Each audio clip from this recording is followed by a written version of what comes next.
Depuis 2000, il a mené des activités dans la lutte contre le paludisme avec toute la presse. Nous avons 7 stratégies sur le tableau.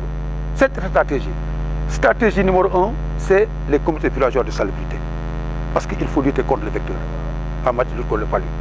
Stratégie numéro 2, c'est les caisses de solidarité. Parce que la moustiquaire coûtait 4500.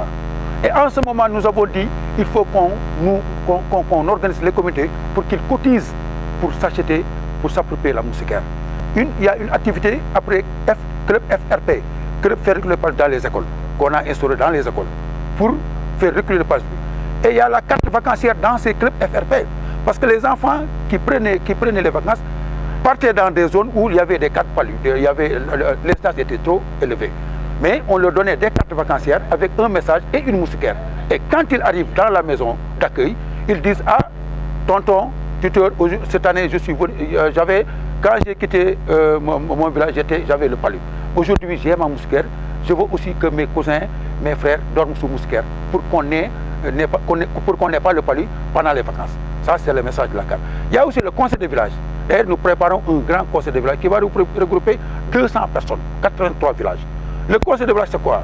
C'est impliquer les chefs de village. Parce que c'est les chefs de village qui vont on va faire une évaluation. Parce que toutes ces activités qu'on fait, un an, on évalue l'impact de l'activité. Si c'est impactant à la communauté, on continue. Si ce n'est pas impactant, nous, on change de stratégie. Et au mois de février prochain, dans une semaine, on va conduire un grand conseil de village pour évaluer les activités de 2018 et valider le plan d'action de 2019. Moi, je ne fais rien, je ne fais que suivre les directives du conseil de village. Il y a la coordinatrice qui est là. Elle était partie faire une mission, mais elle est venue. Elle coordonne les activités de l'association Sopanabé. Il y a aussi le parrainage du voisin. C'est une nouvelle stratégie. C'est le parrainage du voisin. C'est une stratégie qui a réussi. Il y a aussi les activités Wadjal Navet qu'on mène chaque année et qui a été lancée cette année à Demodio et ça a été couvert par la presse de Thiès. Il y a beaucoup d'activités, il y a 7 stratégies qu'on a mis en place, qu'on a partagé lors du forum international organisé à King Fahd. Et vraiment, ça a été une réussite.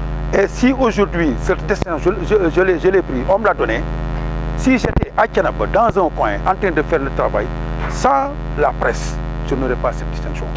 D'abord, nous avons la presse. Parce que si je suis au Mozambique, je vais faire jambar.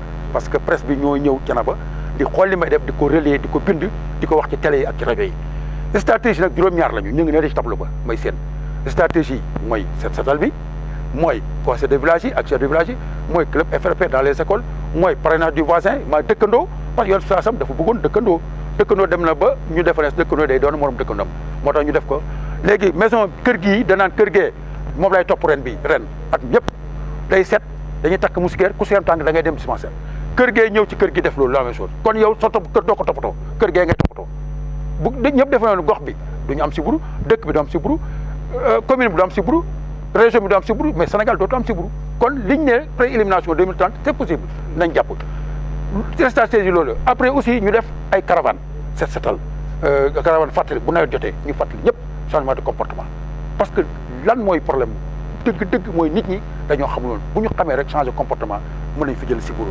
rapidement ba pare ñu engagé wu motivé sibbiru man sama xol la nekk dama ko gëm mu ngi sama deret tey su ñëpp demoon bàyyi ma fi man kenn ma dox naa en 2012 dox naa ñeenti téeméeri kilomètres ak fukk ak ñaar avant programme Palais di ma jox oto bi pour ma ciy def samay activité ñeenti téeméeri kilomètres ak fukk ak ñaar feebar ñetti weer di faju waaye booba feebar bi man pour man maanaam pay la woon maanaam póot la woon ci man dama ko gëmal donc amul dëkk bu ma demul dëkk bi ñuy dem 14 kilomètres 15 kilomètres damay dox dem nawet lu ne def naa ko ci àll bi dem na sax ay samba boy bëgg maa dogale ci xuru bangaaj wi bëgg a fat sama bakkan ma taxaw yàlla indil ma ñu ma jàpp engagement bi mi ngi jógee ci sama doom bu am fukki at ak ñaar Ami Diop intelligente à l'école fukki fan des école ubbi mu sibbiru mercredi jeudi sibbiru bu doy waar booba xamuñu sibbiru nag booba dañuy yóbbu ci maama ni di jox reen di jox sunguf di naan pays la xamuñ ci dara mais bi loolu amee mercredi jeudi vendredi ma jóge fi fajar dem ñibbi Dakar mu ne ma papa tane naa jëndal ma orange pomme damaa xiif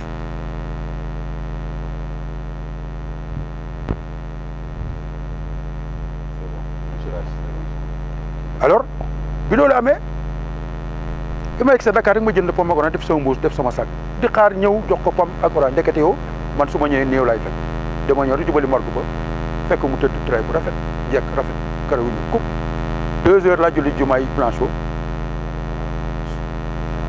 su ma rakk woo ma ne ma amee gaañu vraiment ñu dama perte boobu maa ngi UNICEF de UNICEF xam ngeen ko Fonds des Nations pour l'enfance am sama salaire bu baax am samay per yëpp tout waaye dama fa ne bàyyi lépp ñukk bàyyi ñëw ca na ko organiser communauté ñu xeex si ko ba tey ñu am ci résultats yi ñu am mais di wax nag ni bu ñu naagu parce que ku naagu daagu te ku daagu ñu dab la nañ gën a jàpp yaakaar naa bu baax ci presse bi pour ñu gën a accompagner pour si buru jóge